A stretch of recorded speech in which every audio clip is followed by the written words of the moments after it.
consequential elections of our lifetime, and we have a lot of work still to do, but I know who's here. We like hard work. Yeah. Hard work is good work. Yeah. Hard work is joyful work. Yeah. And we will win. And we will win. We will win. We will win. And part of the reason we will win is because we know that when you know what you stand for, you know what to fight for. Right. And we have an opportunity in this election to turn the page on a decade of Donald Trump, who has spent full time trying to have the American people point fingers at each other, full time trying to divide us, have people be afraid of each other. And folks are exhausted with this stuff.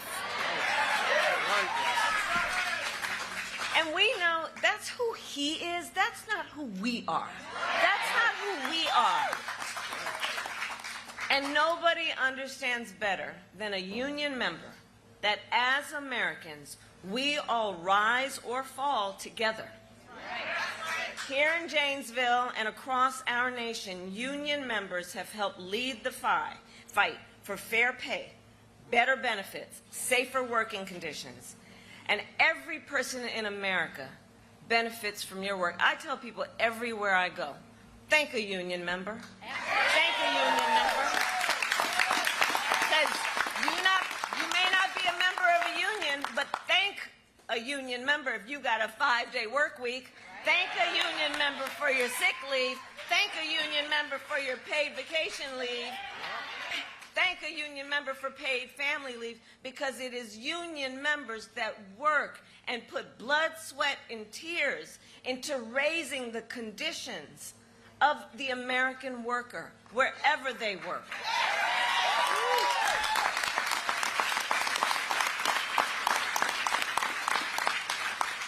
And collective bargaining benefits our entire nation. You know, I try to explain to some folks, look, you know what? Here's the thing about collective bargaining. I'm going to break it down for you. I don't need to break it down for anybody here, but to, you know, to people who are not here. And I say, look, wouldn't we all want a system that says that in any negotiation, the outcome would be fair, right? All reasonable people should want that in any negotiation, the outcome would be fair. All right. So if you're talking about the worker, one worker against the company, against the corporation, is that outcome going to be fair? No. The disparity in power is so extreme that that negotiation, if you're just requiring that worker to negotiate for better working conditions, better benefits, fair pay, it's not going to be fair.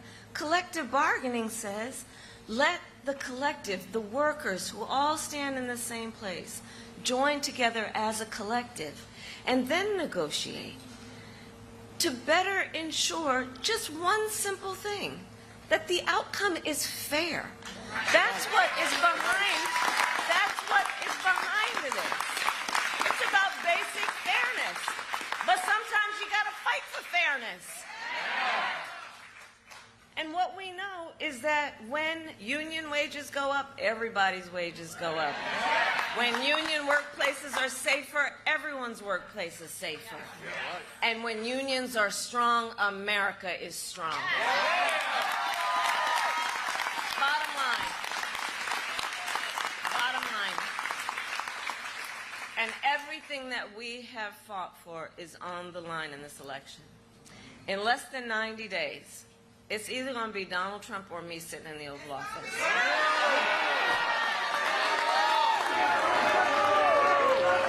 But here's the thing that we want to help. I appreciate you, brother.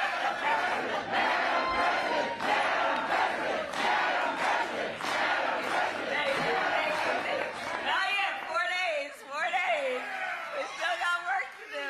And part of what I'm trying to explain to people, I appreciate you, brother, but let me tell you.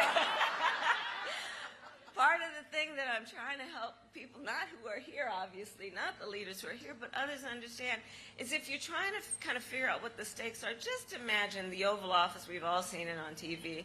And just imagine on January 20th. Because if he is elected, if Donald Trump is elected, he's going to be sitting in that Oval Office stewing over his enemies list. because he spends full time plotting revenge and retribution. Full time. The man is angry, right? But you know what I'm talking about. So imagine on January 20th, it's either that, him plotting over his enemies list, or me working for you on my to-do list. That's what we're talking about. That's what we're talking about. That's what we're talking about. Because I like hard work. And at the top of my list is bringing down your cost of living. And it will be my focus every single day as president. I will always put the middle class first. I come from the middle class, and I never forget where I come from. I never forget where I come from. Never. And we know to strengthen the middle class, we must make sure that America, not China, wins the competition for the 21st century. Under my plan, we will invest in the industries that built America, like steel, iron, the electric power industry. And we will ensure that the next generation of breakthroughs, from advanced batteries to cutting-edge solar panels, are not just invented, but built right here in America by American workers. By American workers. And as part of that vision, we will invest in manufacturing communities across Wisconsin and across America. And we will retool existing factories. They've been built out, but we need to upgrade them. They are where the people are.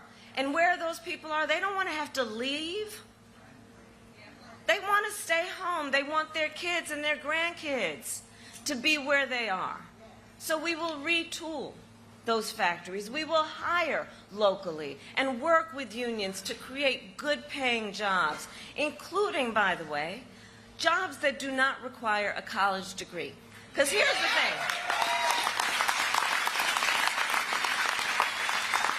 We got to really understand and do better in understanding that a college degree is not the only measure of the skills and the experience of the qualified worker, right? And I'm telling you, so press always asks me, what are you going to do on day one? One of the things I'm doing on day one, because I can do it by executive order, is I will eliminate unnecessary degree requirements for federal jobs. And then I will challenge the private sector to do the same.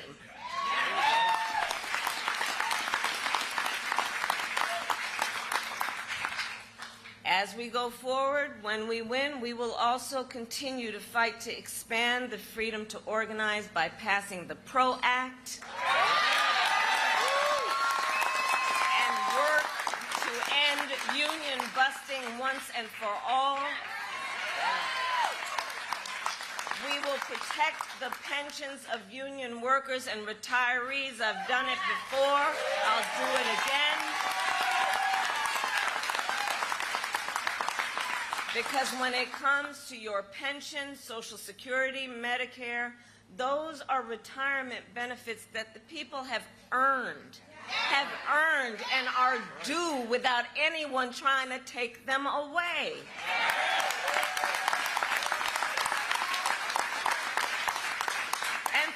Look, this issue is about dignity. It's about the dignity that any individual who has worked hard all their lives, that they absolutely deserve, which is to retire with dignity. And it is about the dignity of work. It is about the dignity of hard work. And what should then be the benefit of those years of hard work? But look, Donald Trump has a very different view of it all. Independent economists have said his plans would bankrupt Social Security in the next 6 years. And we know a lot of folks are out there, their Social Security check is the only thing that they've got. He called for raising the retirement age to 70. He intends to cut Social Security and Medicare.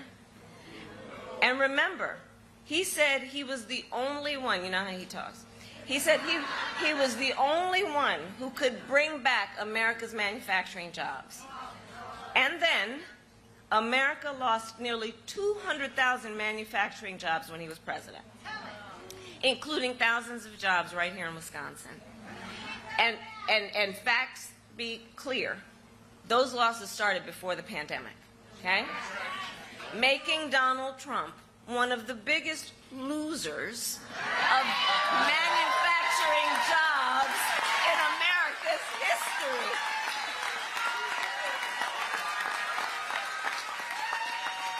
It's the truth. And his track record for the auto industry was a disaster. As well, and so as president, he promised that the auto industry would not, quote, lose one plant during his presidency. Then American auto manufacturers announced the closure of 6 auto plants when he was president. Janesville, you know what those closures mean for communities. Thousands of union jobs lost. Factory sites sitting empty for years. Other businesses in town then forced to close. So Wisconsin, you know all about Donald Trump's big, empty promises. He promised to stop offshoring. Then he cut taxes. He cut taxes for corporations that shipped 200,000 American jobs overseas during his presidency. And he promised to bring jobs back to the United States, like his promise that Foxconn was going to invest $10 billion and create 13,000 manufacturing jobs in Mount Pleasant. Do you remember that? He said Wisconsin would soon be home to a manufacturing plant that he called, again, Donald Trump language, the 8th wonder of the world. Yet another empty promise. Typical for a person that is all talk, no walk.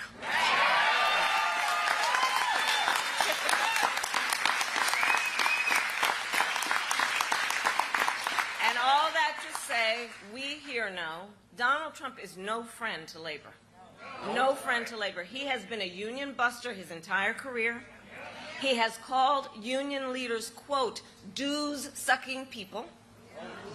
He said that he supports the so-called right-to-work laws 100%.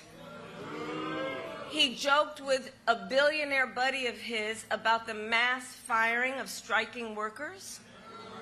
And while he was president, he lowered labor standards and made it easier for companies to break labor laws and then get federal contracts, right?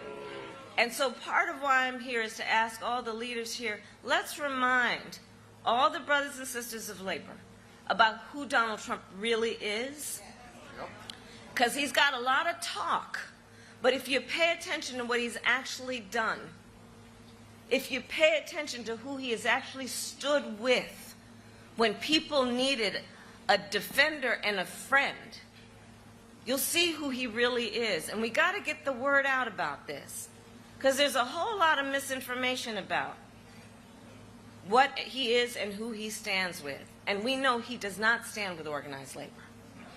So here's the bottom line. Donald Trump's track record is a disaster for working people, and he is an existential threat to America's labor movement.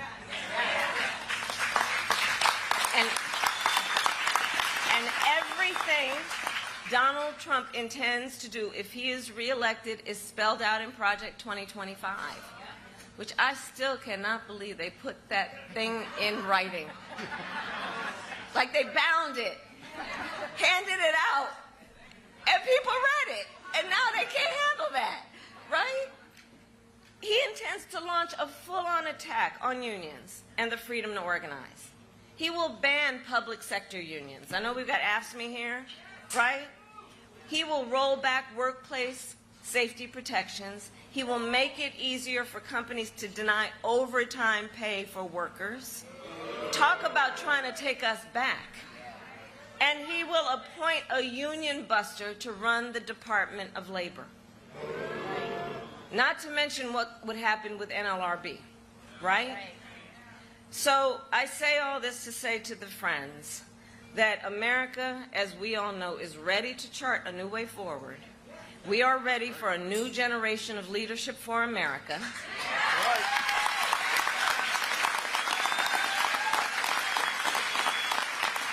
And especially the leadership that together we all offer, that is optimistic about what we can achieve when we are working together. There's a certain spirit of how we think about all this that directly relates to whether as we move forward we will be stronger or not. And here's the thing that we all know. We're not going back. We are not going back. We're not going back. We're not going back. We're not going back. We are not going back.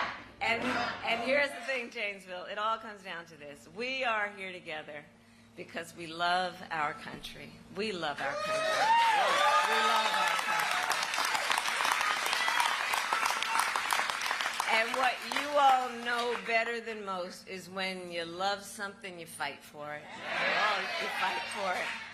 And I do believe one of the highest forms of patriotism, of our expression of our love for our country, is to then fight for the ideals of our country.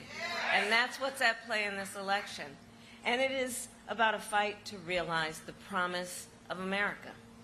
So we got 4 days, and we're going to get this done, but nobody can sit by the sidelines. We got to remind everybody, 5 days from now, you don't want to look back on these 4 days and have any regrets about what you could have done. And everybody here knows how to organize, so I don't need to tell you that it's all about talking with each other. It's about reaching out to each other. It's about, in the face of a stranger, seeing a neighbor and helping, and unity, and helping people understand that the vast majority of us have so much more in common than what separates us. And labor knows how to do that best. We knock on doors, know how to text and call folks, reaching out to family and friends and neighbors. And we'll remind people that their vote is their voice, and their voice is their power, right? So, brothers and sisters, today I ask you, are you ready to make your voices heard? Do we believe in freedom? Do we believe in opportunity? Do we believe in the promise of America? And are we ready to fight for it? And when we fight, we win. God bless you, and God bless the United States.